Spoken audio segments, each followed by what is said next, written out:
আপনি কি বড়লোক হতে চান? তাহলে আজ থেকেই এই ৫টি অভ্যাস শুরু করুন।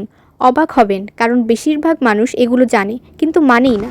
ভিডিওর শেষে আমি এমন একটি উপায়ের কথা বলবো যা মানলে আপনারা খুব অল্প সময়ে বড়লোক হতে পারবেন ইনশাআল্লাহ। তাই ভিডিওটি অবশ্যই শেষ পর্যন্ত দেখুন। ১ নাম্বার, যত টাকা আয় করেন তার চেয়ে কম খরচ করুন।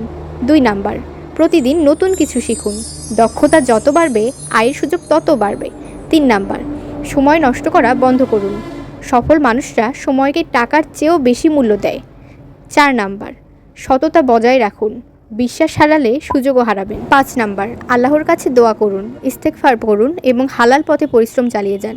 বড়লোকরা সাধারণত একদিনে বড়লোক হয় না, তারা ছোট ছোট ভালো অভ্যাস বছরের পর বছর ধরে রাখে। এখন আসুন বড়লোক হওয়ার একটি পরীক্ষিত উপায় বলি। আপনি শুধু প্রতিদিন আস্তাগফিরুল্লাহ বেশি বেশি পাঠ করবেন, তাহলে দেখবেন আল্লাহ তাআলা আপনার রিজিকে বরকত দেবেন এবং পারিবারিক অশান্তি দূর করে দিবেন। ভিডিওটি শেষ পর্যন্ত দেখলে অবশ্যই কমেন্টে লিখুন ইনশাআল্লাহ।